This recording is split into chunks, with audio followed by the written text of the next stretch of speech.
समाधान। भोजन का प्रभाव मनुष्य पर बहुत गहरा पड़ता है। जैसा मन वैसा अन्न और जैसा अन्न वैसा मन।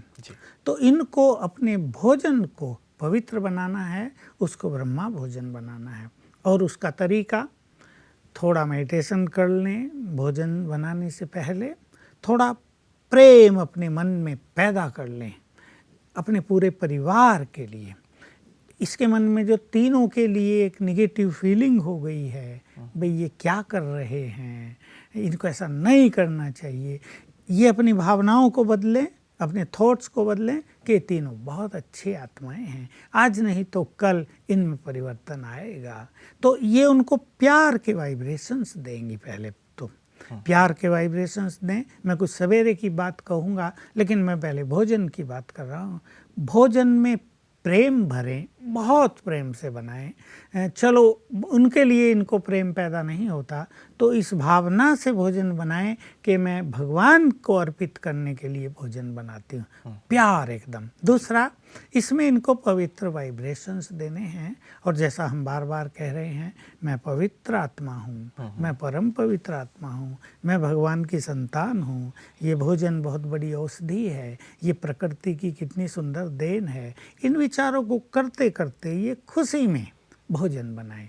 और जब इन तीनों को खिलाए, ये बहुत इम्पोर्टेंट बात है, तो ये संकल्प करे इस पवित्र भोजन को खाने से इन तीनों का चित्त शांत हो जाए, इन तीनों में आपस में बहुत प्रेम भाव हो जाए।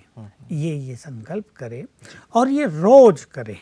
कम से कम 3 मास तक इनको ये काम अवश्य करना है। रोज सवेरे जैसे ये उठे तो उठकर ये संकल्प करेंगी 7 बार, मैं मास्टर सर्वशक्तिवान हूँ।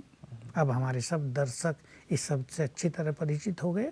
ये मोस्ट पावरफुल एक थॉट है संसार के लिए। तो मैं मास्टर सर्वशक्तिवान हूँ 7 बार करके फिर संकल्प करें उन तीनों के लिए, उन तीनों को सामने लाए। ये तीनों बहुत अच्छी आत्माएं हैं, इन तीनों का आपस में बहुत प्यार है, इन तीनों के चित्त शांत हैं। 7 बार तो इनको उनसे वैसी फीलिंग जाएगी। इससे धीरे धीरे उनके विचारों में परिवर्तन होगा। तीसरी बात है, ये अपने घर में 3 बार मेडिटेशन करेंगी।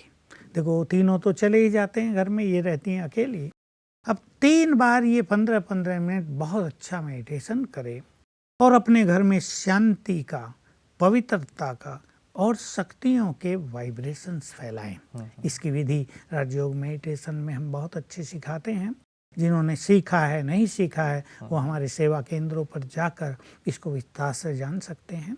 और तो ऐसा कर दे कि जब ये लोग घर में आए, इनके मन बदल जाएं, इनको लगे कि नहीं क्रोध बहुत बुरा है। जैसे मंदिर में जाके हमारे विचार बदल जाते हैं। इनको लगे कि हमें दूसरों की बातों पर जल्दी रिएक्ट नहीं करना है, हमें छोटी छोटी बातों पे झगड़ना नहीं है। आखिर झगड़ते रहेंगे, अगर बच्चे पढ़ते हैं तो झगड़ते रहेंगे तो पढ़ाई में उनकी एकाग्रता वाला कहाँ होगी। तो उनको फील होने लगे कि नहीं, हमें अपना कैरियर फिर बहुत सुंदर बनाना है, हमारा ये समय पढ़ाई पर ध्यान देने का है, तो हम अब क्रोध नहीं करेंगे, हम पढ़ाई में एकाग्रता से पूरे ध्यान लगाकर मेहनत करेंगे। और प्रोफेसर साहब भी जब घर में आए तो उन्हें रियलाइज हो जाए कि मैं बड़ा, मुझे समझदार होना चाहिए, मुझे क्रोध नहीं करना चाहिए। बच्चे आखिर मुझसे प्यार चाहते हैं, मैं उनका पापा हूँ, मैं ही उन्हें प्यार नहीं दूंगा तो वो प्यार के लिए और कहीं भटक जाएंगे ना। तो अगर घर में ऐसे प्योर वाइब्रेशंस होंगे, पीसफुल लवफुल वाइब्रेशंस होंगे, तो तीनों के विचार वहाँ आते बदल जाएंगे। इसके महत्व को जानते हुए इस माता को चाहिए वो बहुत दृढ़तापूर्वक सब कुछ छोड़कर 15-15 मिनट की बात है 3 बार ऐसा राजयोग मेडिटेशन करे, तो I am sure problem will finish.